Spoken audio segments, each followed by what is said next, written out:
one of the most popular things today is that kitchen countertop that I'm going to build in with my drop beam. Cabanas and whether or not they're sunk or whether or not the same level as the pool. What do you think of those? I love a sunken cabana. Are we using this fire pit for practical purposes, or are we using it as a visual? This isn't about gathering at all. This is about visual effects. For me, I love the NFL. I love sports of all kinds. If I'm outside, if I was going to be out cooking and grilling, if I am out entertaining, what would be cooler than being around a pool and an outside entertaining area and having an 82-inch TV? What are your thoughts on perimeter overflow? All right, everybody, it's time for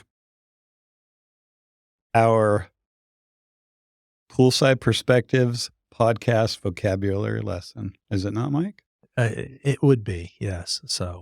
And I think that the word of the day should be drop beam. Okay. So what is a drop beam? A drop beam would be, if you listen to the word drop, it means that the beam itself is dropping down below the pool. So you might be on a hillside, or the pool might be elevated in the yard, and something's got to finish that side of the pool because it's elevated out of the ground where you can see it. And so if you can see it and it's got to be finished with a material, then it would be a drop beam. So what's the difference between a drop beam and a retaining? They could be similar, but the drop beam is part of the pool and the retaining wall is not, and they are not connected. So a retaining wall has to have a footing. Yes, it does. But a drop beam is tied basically to the structure of the pool, so no footing required. Well, correct. Okay. So then the cap of the drop beam would be your coping? Would be. Okay. Yes. Okay. So this is a way that you could possibly save some money. You could. Although there's some forming involved with it. So I do a lot of hillsides and I use a lot of drop beam. Mm-hmm. And to me, well, it's hard to get away from. You're here with lots of elevations. I'm dealing with it too. So everybody's dealing with it really. So it becomes functional space the way that I look at it. I get to use this space for additional things, which a lot of times people don't think about. So the most common that I did to begin with was just that it's a seat. It's like a bench that I can sit on, that if it's 18 inches from the top of the drop beam down to the ground or the decking that's below, then I can use it for that. So what all have you used? You use drop beam for different things? Well, I think that, the drop beam itself is to some degree some sort of visual feature. If you're on the backside of the pool, depending on where it's at, Sure. It could serve the purpose. I love the idea of serving as a retaining, or not a retaining wall, but actually a seat wall. But you're kind of limited within inches of how tall that could be. So you might have it step down, but you're going to step down from a drop beam to a retaining wall because you're not going to have a drop beam behind the pool itself. It'll be behind the pool is the drop beam, but the retaining wall, which is maybe 10 feet behind it, would be something entirely different. Both of those could both have brick ledges on them and would have a stone finish. They could look the same, but they are different. Right. So I've used drop beams for benches. I've done drop beams for tabletops. I've used a drop beam for a countertop. Really short people? Oh, well, no. So I'm going a 24-inch drop beam. That would be a tall bench. 30-inch would be a table. Right. Okay. So if I used the coping and had a little bit of overhang, I could pull chairs up to it. Absolutely. So I've used it as a countertop. So like if you're 30 inches, you're basically tabletop. So 42 inches bar top. Right. 36 is counter. So now I could use outdoor kitchen. Mm-hmm. I could build this as part of my counters as with the drop beam. So based off the design, you could serve any of those purposes or all of them. Oh, yeah. Mm-hmm. So I think if you look at it from a functional standpoint, then a drop beam could be a really cool thing to have. Mm-hmm. I agree. Especially with a hillside. So. Well, here in Texas, to your point earlier about, availability of materials, it's a great look. I love the way it looks, especially when it's done right. to put something on there. I mean, I have been typically in the past because, a lot of the stuff was very clean, was just tile. But here we're using stone because, again, to your point, there's all kinds of stone here to use. Right. And Austin stone seems to me like it's on just about every house. It's a lot because it's really light colored, and light Mhm. colors are popular now. So in the past, there was a lot of Granbury and Millsap and Hackett and all kinds of different things coming out of different quarries around here. So one thing that I've done recently, which has been really popular, is I've done a bench with a back.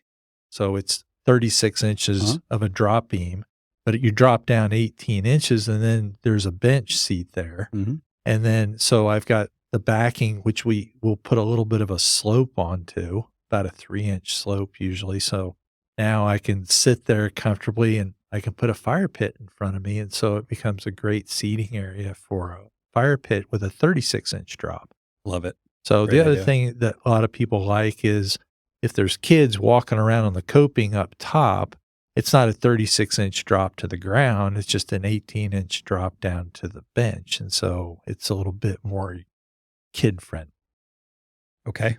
So one thing, if you do a built-in bench, which we're doing more and more of these, is, you have to think about, are we going to use cushions on? Mhm. Because the depth of the seat is going to be different if I've got a cushion up against my back. The other thing is the height of the seat is different if I've got a cushion that I'm sitting on. I was just gonna say that because, I mean, realistically, with cushions, what do you recommend to your clients as far as thickness on cushions? I mean, I guess it would depend on the cushioning itself, but I mean, there's gotta be some sort of typical. I tell people start with 3 inches Yeah. in mind. That's where I was gonna go. So if I've got an 18-inch seat, well, then I want to build the masonry to 15 so I can put a 3-inch cushion on top of it. So now I have an 18-inch seat Mhm. to sit on. The other thing you've got to, though, think about is, are the cushions going to blow away? Are the squirrels going to eat them? All those things to think about, so fasteners that you might have to keep the cushions in place. Can you remove them seasonally and that type of thing? So those are all things to kind of think about in creating your custom environment here. What kind of fasteners are you talking about? Well, you might have something that's like a snap, or I've done also a Velcro type situation. So, there's different things. And so when you got high winds and you've got stuff out in the yard, that's stuff that could potentially blow away, so it would make sense to have it tethered down somehow. Right. Otherwise, you're dragging it in and out on a constant basis, and, there's just things that I think after, you've done this for a lot of years that Mike and myself, we think about because we see this all the time. One of the things when I look at outdoor spaces, one of the most popular things today is that kitchen countertop that I'm going to build in with my drop beam. Mhm. And so with that, it setups for the ideal sunken cabana outdoor kitchen space.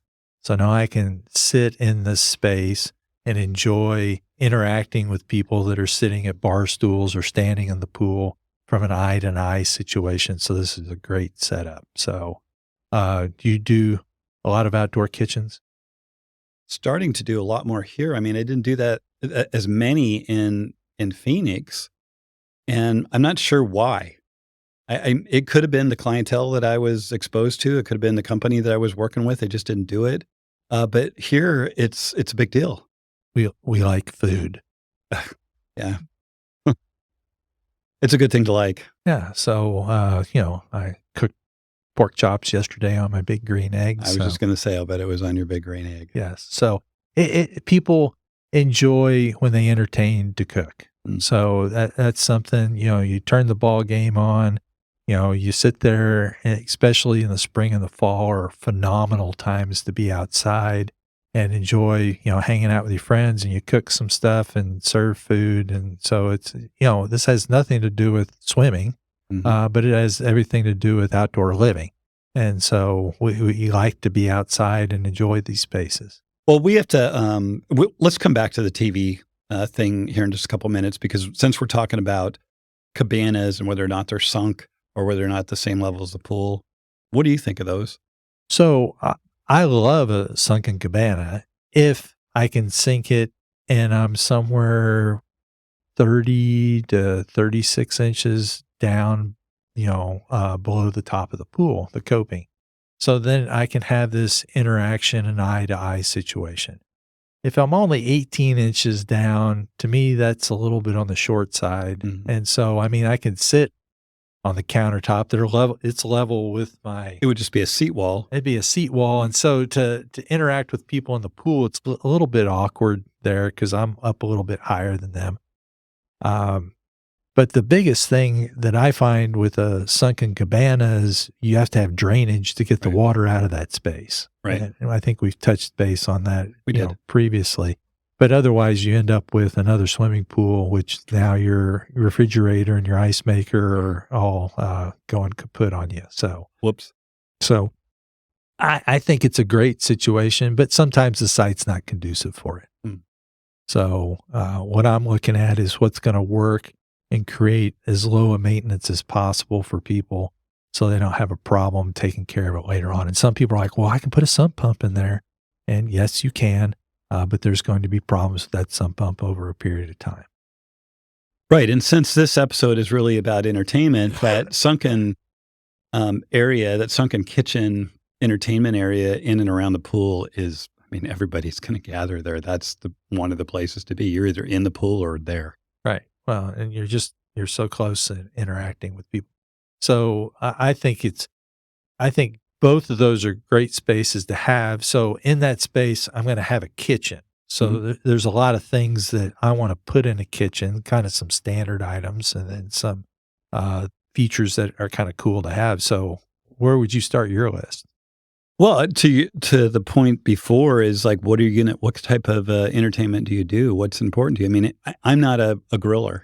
Right. So that wouldn't be super important to me. Although if I was going to build one, I'd put a nice grill there just because the next person who buys the house may be a griller. I'm just not. Now, if I had a really nice griller in a sunken area, maybe I would use it more. I don't know. Currently, I probably wouldn't. Understood. So, But it's a compelling thing to have in the pool because it's a cool place to hang out in. And it brings up the question, for me at least, in the size of it, because that's going to, the size of the sunken area is going to dictate really what you can put in it to Right. some degree. well, you're going to have most people, when they have an outdoor kitchen, are going to have some type of roofing structure over it. Mhm. So size of those are going to depend somewhat on, timber and the products that you're using. And we talked about shade in the previous episodes. So that's something you probably want to check out. I think it was episode 2. Maybe it was episode 3. I can't remember.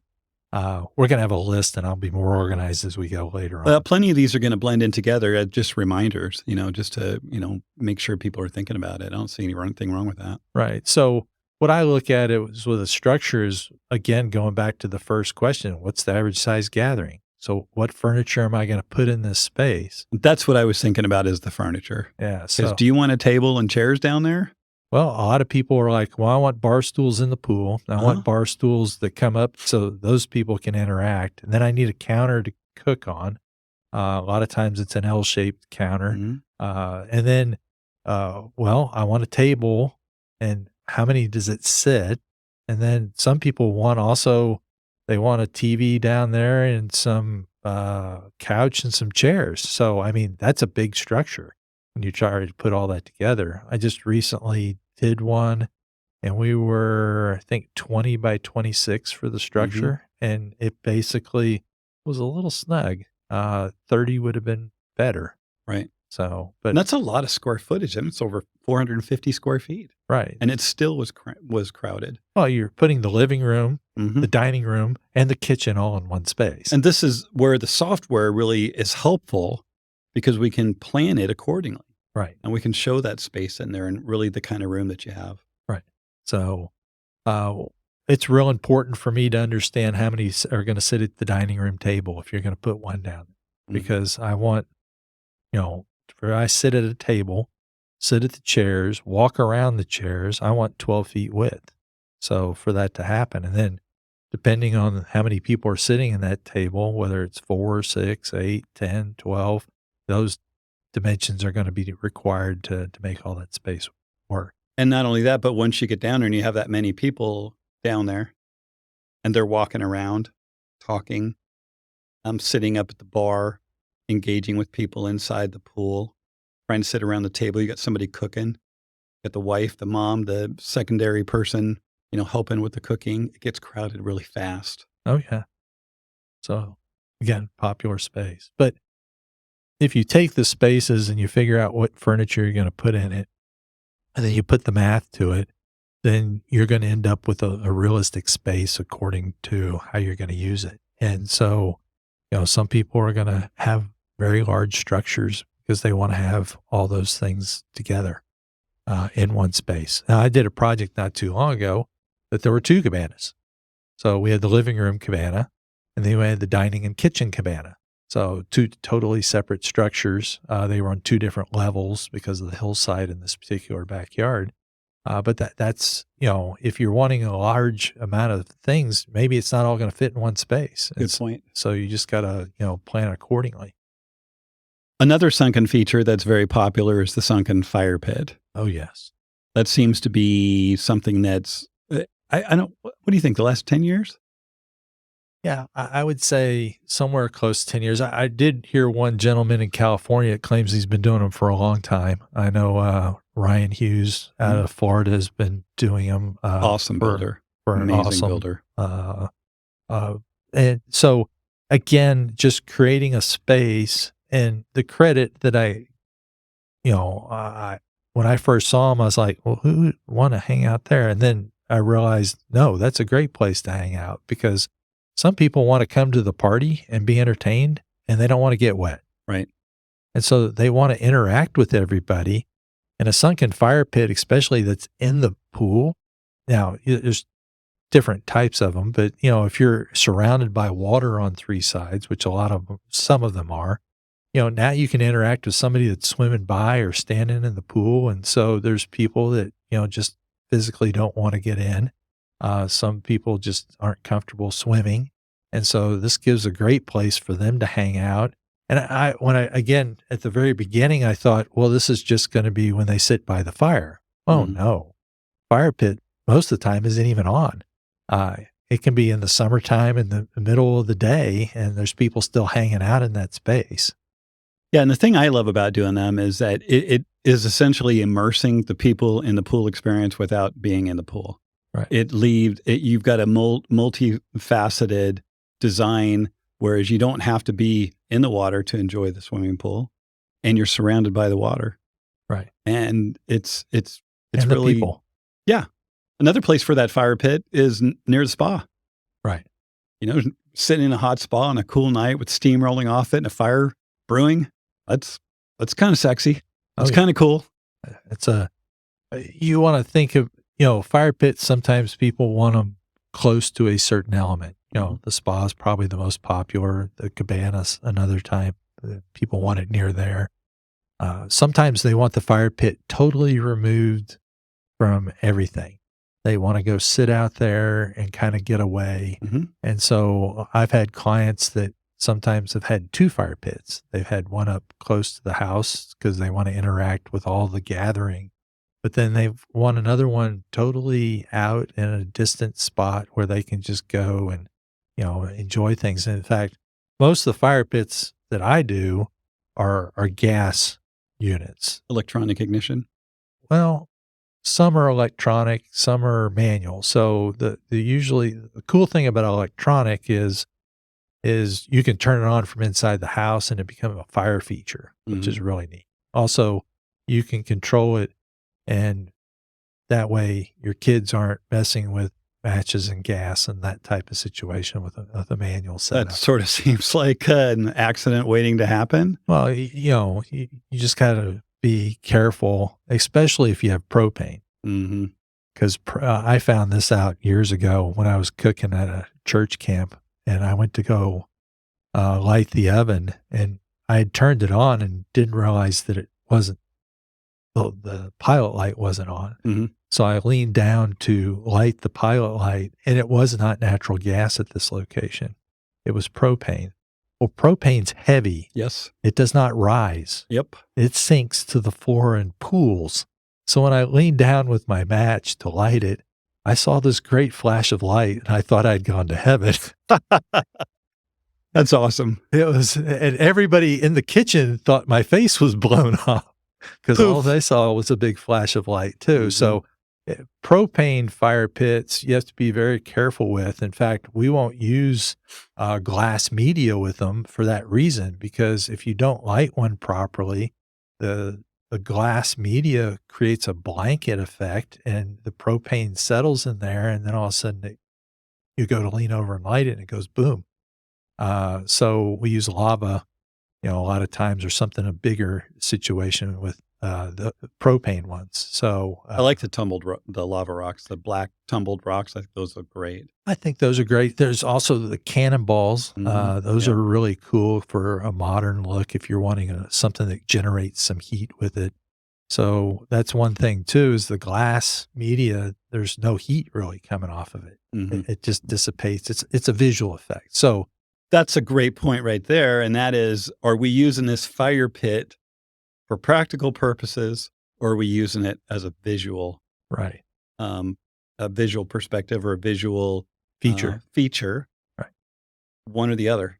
Or do you want to use it for both? And that has to be a consideration in designing it. Well, and that's where most people with electronic ignition, really, if it's a feature, they want to control that remotely. Mhm. So if it's a gathering, I'm going to go out there and sit around it. Well, a lot of clients are like, I have no problems turning a gas key and lighting it with a lighter. So what's going on with the municipalities then as far as keeping homeowners safe? Is there legislation? I heard that there's some legislation moving towards that we may have to put electronic ignition on everything. Is that true? Have you heard that? I haven't heard I've heard that, that from more than one person. but that's probably not surprising. I mean, fire pits, gas fire pits, probably 15 years ago didn't exist. Mhm. Again, before 9/11, I can count on one hand how many times I did it. There was the fire pit where you went out and burned wood. That's what everybody did, prior to 15 years ago. Mhm. And, it was just like the campfire. The problem is you had the smoke, which smoked out 25% of around the fire pit. So I hardly have a client ever that requests that. Mhm. Most of the time it's a gas situation. In a lot of cities, required to be at least 10 feet away, but some cities it's 15 and 25. And so some cities have basically said, we don't want you to put a fire pit in, so we're going to make it where it's virtually, we want it 50 feet from the house and 50 feet from anything that's flammable. Well, basically, they're not going to let you put a fire pit in. Sure. So that's when the planter goes in. Right. It's convertible. That's converted later Oh on. my gosh. I have a project starting here real soon that has 6 fire pits on it, 6. 6 fire features. They're all electronic ignition. So a sunken fire pit area in the pool, Okay. surrounded 360 by water, Awesome. a fire pit right next to the spa, and 4 fire features. Again, all electronic ignition. So they're walks basically with, The bowls. yes. Okay. Yeah. So click, click, click, click, click, click. 6 features on. So do you have to click 6 times, or you can control all the bowls like from one? Probably you could probably just program it to do all at once, I would imagine. That's cool. But here's the thing. When I first started seeing fire done a lot was, like I said, it was in the early 2000s, after 9/11. And the first person I saw that used it a lot was in Arizona. And I was like, what in the world are you doing? Is it not hot enough there already? You're putting fire out there? And he said, no, no, no, Mike. This isn't about gathering at all. This is about visual effects. In fact, I've got a fire feature outside of a dining room window so they can turn it on and enjoy it, when they're sitting there eating dinner. I've got a fire pit in the front entry of the house so they can enjoy walking up to the home. There's some fire features out by the pool too. We're doing all this fire stuff. And I was like, okay, because all my thoughts before were this is about gathering Mhm. and entertaining and sitting around. But fire can be a very strong visual feature. I was doing those in the early 2000s. Maybe you were Exactly what you're talking about. That maybe was you what were I the was doing. guy. I wasn't the guy. I'll never claim to be the guy, but my own one of my own personal pools, we put 3 round bowls on the backside of the pool on elevated columns. And those were all fire features. And I only did it because I wanted to see the flames dancing off of the black interior finish at night. Because as I've said before, I designed for a nighttime too. Right. You want to turn the pool lights off for that effect. Yes. It's awesome. Yes, it is. So, but fire is something that some people are really into, and then, others are like, no, that's not my thing. So, one thing that also comes into play when you're entertaining at night is lighting. And lighting is also something that's becoming a much bigger deal in the industry today versus, in the past, it was like, well, you're going to light the pool, right? Mm-hmm. And good, we're done. And now people are wanting a lot of other things besides that. Well, getting back to I want to go back to that, but the whole fire thing. Yes. I mean, imagine 2003, there weren't electronic ignition burners available. No. That I can recall. No. So in the case of our pool and some of the other ones that I did, you had to go out there and turn a valve manually and light it. And that was always an interesting experience because it didn't work out the same way every time. They were cool once they were lit. Then you could go out, turn the valve off, and of course, it turns off because it doesn't have a supply anymore. But you could leave a gas valve on inadvertently, and something could happen. I think that the electronic ignition thing that's a great thing. It's a good thing. Keeps people safe, and it's a feature. To your point, you can use your phone, you can use your app, you can use your automation system to turn it on and off. I mean, that's kind of the way it ought to be done.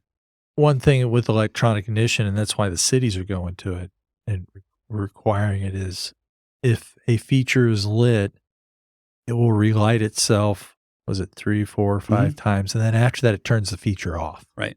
So safety feature. It's a safety feature with wind, because wind sometimes will blow the feature out. Mm-hmm. And if it was not shut off, then you would just be pumping gas or propane in. And if you have the other one on a column a few feet away, at some point, then it get enough gas flowing, then there'd be a big boom again. A big poof. Yeah. Well, this comes down to area of the country to some degree as well, because in Phoenix, the wind doesn't blow like it does here. I mean, yeah, we have monsoon storms, but the beauty of Phoenix, because as you know, I still love Phoenix as much as I love it here, is you've got 9 months, 8 or 9 months of absolutely amazing, beautiful weather. 3 months of hell. It's tough. It's tough summertime. But, coming over from Phoenix to here, being here for a year, going through a summer now, both Heather and I were like, it's not that bad. But the wind blows and the weather changes every 3 seconds. And so it's a very unique difference. And that's the point is what might work in one part of the country may not work in another part, or just may not be available or even legal. Right. So, so the fire pits are becoming regulated. So a lot of them are considered an appliance. And if you meet the appliance rating, then, you're fine. But those are generally all, if it's registered as appliance, it has to have electronic ignition. So anyway. Oh, for sure.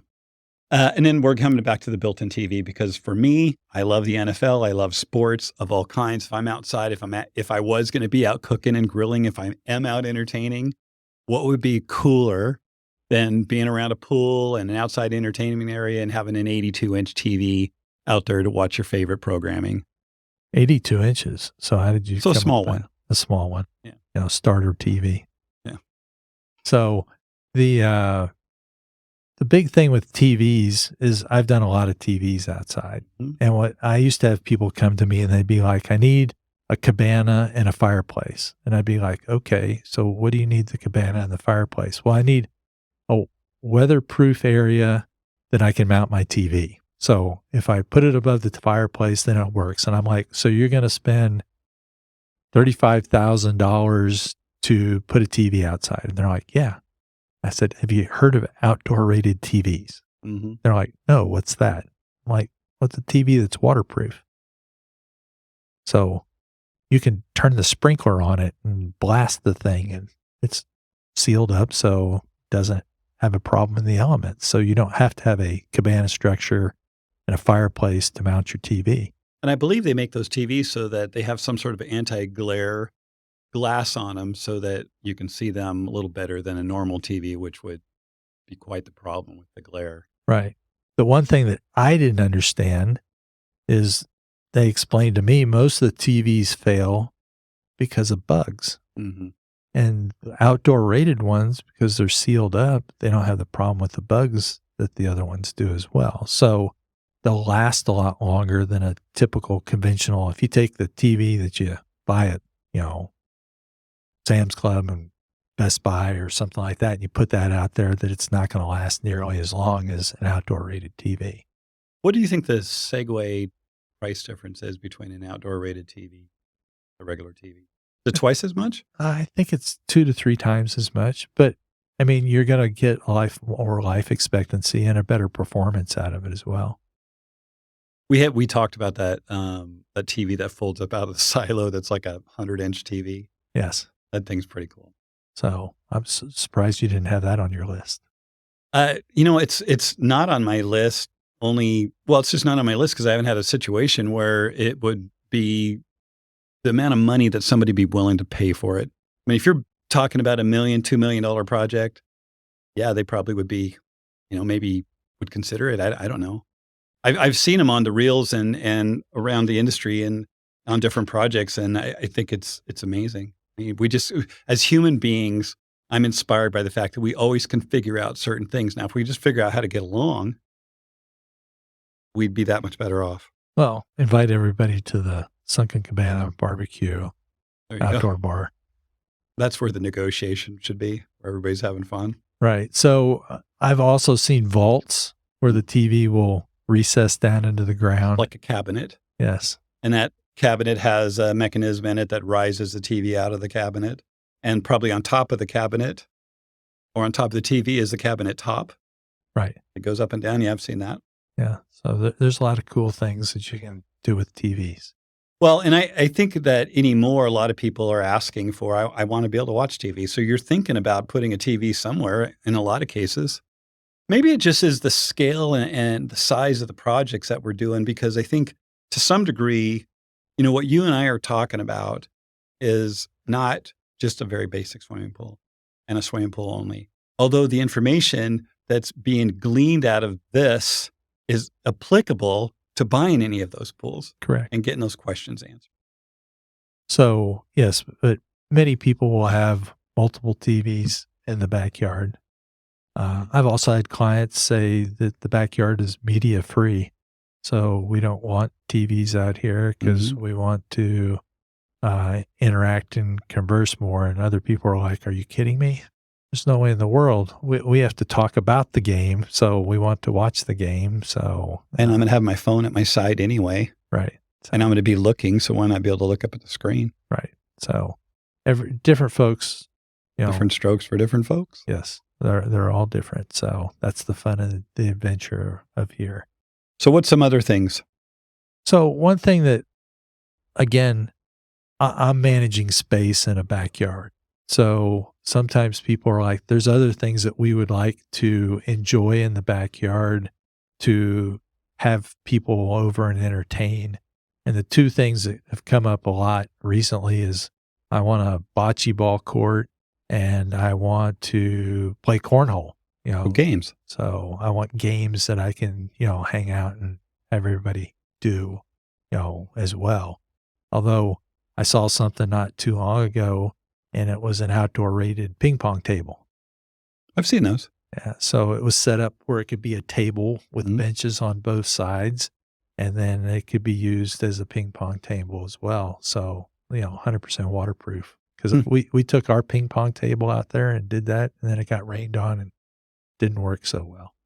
So is there a difference, would you say, between waterproof and being able to be outside in the elements? Because for me, at least, I think the sun probably just does so much damage to everything. So it could be waterproof, but could still be damaged by the sun. It's going to bleach stuff out. There's going to be some considerations for even that stuff. Again, your different parts of the country, you have different elements that are going to be the major threat. So some places it's heat, some places it's sun, places it's humidity, some places it's rain. So I'm sure it's different in all different parts of the country you got to look at. So we talked about lazy rivers briefly at one point. This would be yet another item. So from the entertainment standpoint, a lazy river is probably, the cherry on top of everything. So the very first lazy river I did, again, I'm questioning why do you want to do this? Because I'm talking to a 55-year-old gentleman that was single. And I was like, I don't understand. Why do you want a lazy river? And he said, well, here's the deal, Mike. You built the pool for this family. And I said, yes, I did. He said, my son married their daughter. I said, oh, congratulations. He said, my grandchildren play at their house every weekend because they like hanging out at their pool. I was like, oh, well, that's good. He said, so I figured if I built a lazy river, they'll come hang out at my pool. Sure. Instead. Now, he also wanted to use it for employee bonuses and incentives and things like that because he had several different restaurants that he wanted to use it with.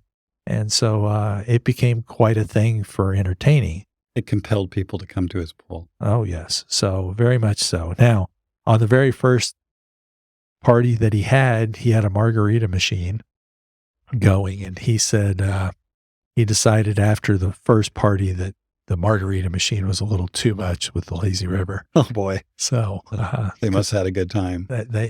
Most of them had a good time. There was a couple that had too much of a good time. So, but as far as entertaining, that's something that's really cool. He also had a really cool concept of he wanted a swim up bar inside a cave. Very cool. Yeah. So you swam in there underneath the waterfall and, had the bar stools in that space. Great place for a spa and a TV. Yes. Well, the spa was actually outside of that space. But yes, I've seen caves, very large caves. Absolutely. I've seen some crazy stuff. Which is a really cool. So one of the things that he had a family member that really enjoyed the space because they couldn't be in the sun a lot. So inside there, they didn't have any sun issues at all. So they could sit there and watch everybody going by and enjoy the space. And so it was a really cool thing. So lazy rivers, yes, is something that would definitely bring in the entertainment aspect of grandchildren and or teenagers or adults. So most people enjoy a good lazy river. I have a question for you since you have done an awful lot of really amazing projects. And that is, have you had anybody ask about being able to surf in a residential pool yet? So I went to a surf park in Arizona last May that they were building it for competitive and training and that type of thing. So that was the first time I had ever heard of that type situation. And so it was a flow rider, I believe is the name of the piece of equipment that they use on cruise ships and stuff like that.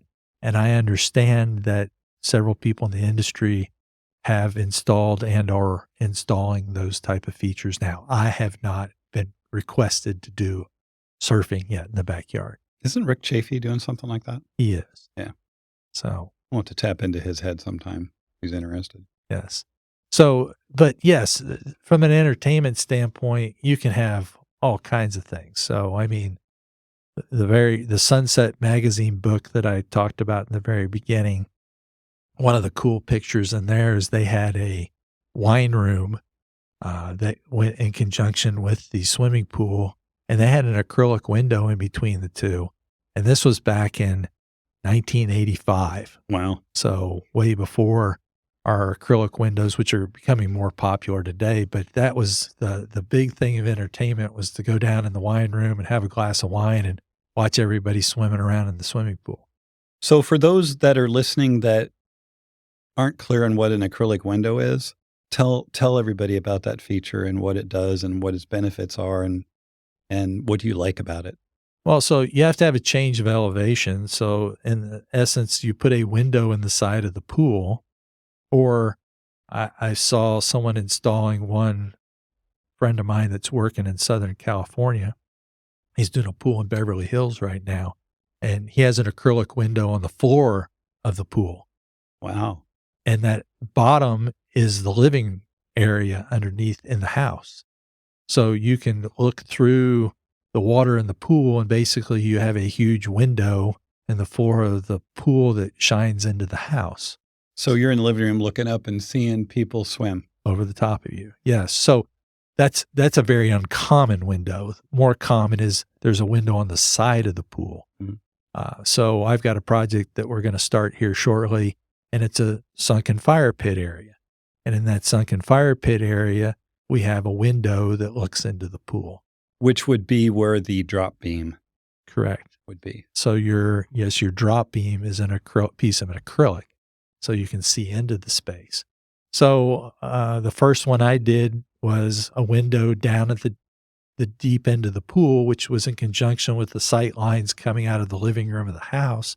And so you could see the kids as they dove into the swimming pool, and they used to rate, people as they went in and see how their dive performance was. So it's just a cool space to see into the pool. The other thing is it brings a lot of light from the swimming pool at night. As you light that feature up, it's, Mhm. basically the lighting's coming through into the space that the window's in conjunction with. So it can be a very striking feature, um, not just as a visual feature. So we're going to get into those later on. So, as a reference for anybody that's been to SeaWorld, that'll give you a little bit of an idea of what an acrylic window is. Yeah. Mm. Any aquarium, as Mhm. you look into, you're looking into the water from the outside. It's a great feature. It's a really fun feature for sure. It is. What are your thoughts on perimeter overflow pools? From an entertainment standpoint. Yes, Okay. because Well, we don't want to get into the weeds on this one. I'm so just curious what your thoughts are on that. So a perimeter overflow pool is where the water and the deck are level with each other. Mhm. So it gives a really seamless look. It's real clean. The one thing from an entertainment standpoint is you got to be careful when all those kids get in the pool and start jumping around and everything like that. The water wants to leave that pool and Surge. vessel.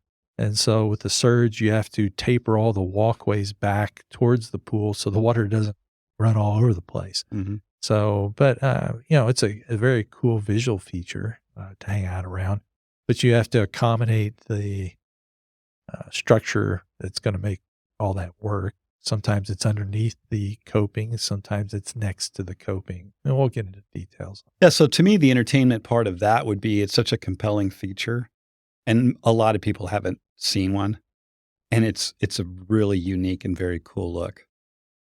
Yes, and a very, it's not something you get for $10,000 in No, cost. it's not. So there's a lot of structure involved with it. So one of the critical things, if someone ever talks about a perimeter overflow, that that vessel has to be kept perfectly level. Mhm. If it's off a quarter of an inch over 40 feet, you're going to have a problem because the water is going to run off, not all the way around. It's going to run off on one side. So the thought of not piering that structure would just be crazy. Oh, for sure. Because if you just had, even where you don't have soil movement, if something settled slightly, there's an old tree trunk that got left in the ground and, rotted and settled a quarter of an inch, and, you got a vessel that's not going to work. So, Right, and so a quarter inch doesn't sound like much, but now you have a perimeter of a pool that's 150 feet and a quarter of inch of play. It's yeah. That meniscus. yeah, Remember I talked about that? we considered that for the word of the day, but That's true. I thought you blew your knee out. And I don't get that reference. There's a meniscus. I guess there is. I just never thought of it that way. Yeah. And I remember the first time I heard the word meniscus. I'm like, what are you talking about? Well, I had kids play soccer, messing those things up. So, Mm. one thing that has become really popular for entertainment and gatherings is the swing and, the day bed and the egg chair and just places that you can kind of hang out in and You're just, outside, you're near the water, you can listen to it. yeah, You're just engaging with other people for sure. It's just a relaxing thing. There was a article I did years ago for Water Shapes, and it talked about different, places and people get different feelings in it. One was swinging through the air generates a certain amount of feeling with a lot of people, and a lot of people really enjoy that feeling.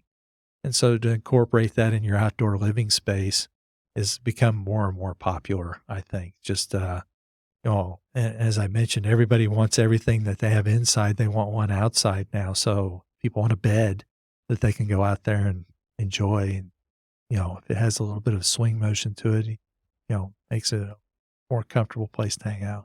Well, sure. And in the last few years, when, I think they've been able to produce product that, does better in the sun and does better in the elements, we have a lot more access I mean, the amount of furniture that's now available for outdoors and around the swimming pool Oh, yeah. is amazing.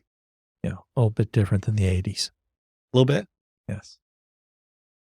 So that's a really cool thing. And then, the other thing that I've got a client that had to have one right now is he had to have a pickleball court. Hmm. And so that's become a really popular thing, which is a lot easier to fit in than the tennis court. Yeah.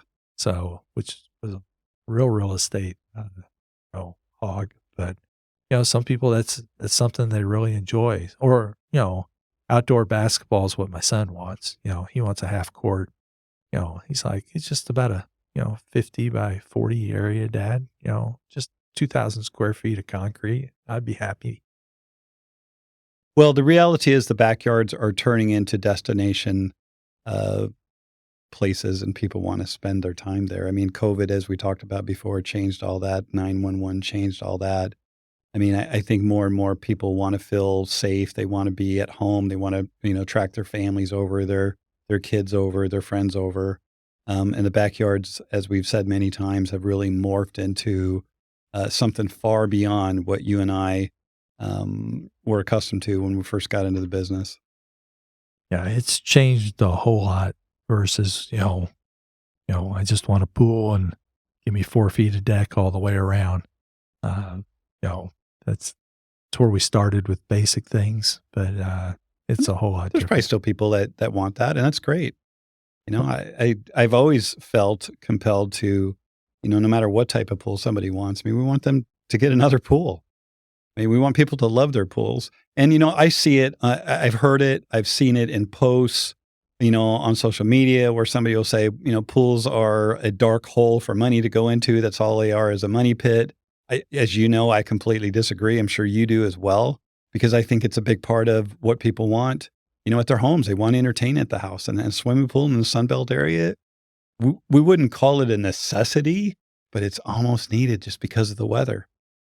well, there's a lot of things that you can get out of it other than just swimming it. So, it's a place that people can go, and the one thing that I have no problems with the pool with 4 feet of walkway around it. However, my feeling is make one spot at least a 12 by 12 so I can put a table and 4 For chairs, sure. and give me at least a 10 by 10 over here so I can put a couple lounge chairs, and maybe not waste the concrete on the back and give me some privacy from the neighbors. So to me, it's a simple pool, but now it serves a lot of function from an entertainment standpoint as well as just a functioning swimming pool. So that's all we're trying to do is make you think about how you're going to use your space the best. And, if it's a space that you use, then it's great. So that's, backyards for a lot of families before we show up is just a place the dog hangs out. Right. So, now we've got something, basic, simple or crazy, doesn't matter which, gives the dog a little bit of competition. True that. And our Pomeranians love the swimming pool. Yeah. They do. So they swim or they just stay on the They tops? swim. Yeah, I was gonna say because even the top step, they probably have to swim. I put a brick, cinder block so they could get out if they were in. Of course, they're not in the pool unless we're in the pool. But yeah, they're little 6 pounders swimming around the swimming pool. It's kind of funny. No, we, Think drowned rats. yes. I and then you'll understand. have what it because you have dogs, Yes. Well, golden retrievers are for retrieving things in water. right? And so they believe that the swimming pool was built specifically for them. And we have a towel rack at the back door, which is just for dogs. So don't get the wrong towel when you get out. Otherwise, you get a lot of hair on you. Well, that's pretty funny. So, but it is a great place to entertain, whether it's going to be just you and your spouse, or it could be you and some close friends, or you may have weekend gatherings every week, or have the grandkids there for the holidays. It's a wonderful place to be. It is. For 30 years, I have had a swimming pool, and for 30 years, we have enjoyed that pool and the spa almost year round. What we do in this industry for a large part is create memories. Hmm. And those memories a lot of times are priceless. And they wouldn't have occurred if we didn't have that space to gather around. I can say that my family, when we were all in Northern California, there were times that we all got together that probably wouldn't have happened if we didn't have the pool to all gather around. Sure. But it was a place that everybody could be. And I say that's one of the only places I could put my 3 children when they were growing up was in a spa, because they would not get together for anything. Right. But the water brought them together. And I think that's what it does for a lot of families and friends, is we create this space that countless memories are made. And if you have the benefit of having this in your backyard, then you're going to have a lot of fond memories to look back on over time. I would say exactly the same thing. We have hundreds and hundreds of pictures of the kids and the family in and around the pool. And in every case, when we've sold these houses, we've gotten top dollar for them. Right. We put a lot of thought into it. We were going to talk about something, I think it had to do with mobsters. We were talking about capping. Capping. Yes. Yeah, which is another new term for Kevin here over here in Texas, because we didn't call that capping in. Oh, you called them killing? Oh, We didn't call it capping in Phoenix. I mean, it was just typically, do you want to have the same material on your existing patio to match the pool material or the pool product that's around your pool? So capping has to do with decking. See, I grew up in Jersey, so. Oh, I can imagine what you thought capping was then. Yeah, but that's basically, right. We won't go down that road. Yeah, it's not that, Mike. Okay. So capping is covering up the ugly foundation that's on the porch. Yes. Okay. With some new material. Mhm. And so here in Texas, we call that capping. In other places, what did you call it in Arizona? We didn't have a term for it. What did We're you? just like, do you want your existing patio to match your pool? Okay. So we can do an overlay. Maybe we call it an overlay on your existing patio, but there was not a term that I recall that I ever used anyway that was capping or specifically defining that patio. It was just more, do you want your patio covered with the same material? So can you cover your existing patio with any material? It depends. On what? It depends on the elevation of the patio, the thresholds of the doors, what the thickness is of the material, how it's going to be installed. Okay. So the bottom of the door, that's the finished floor, The threshold. the threshold. Mhm. Going down to the concrete on your porch, you have to have so if it's like a half an inch, you're going to have a problem capping it. Yes, you are. Okay. Unless you have something that's like paper thin.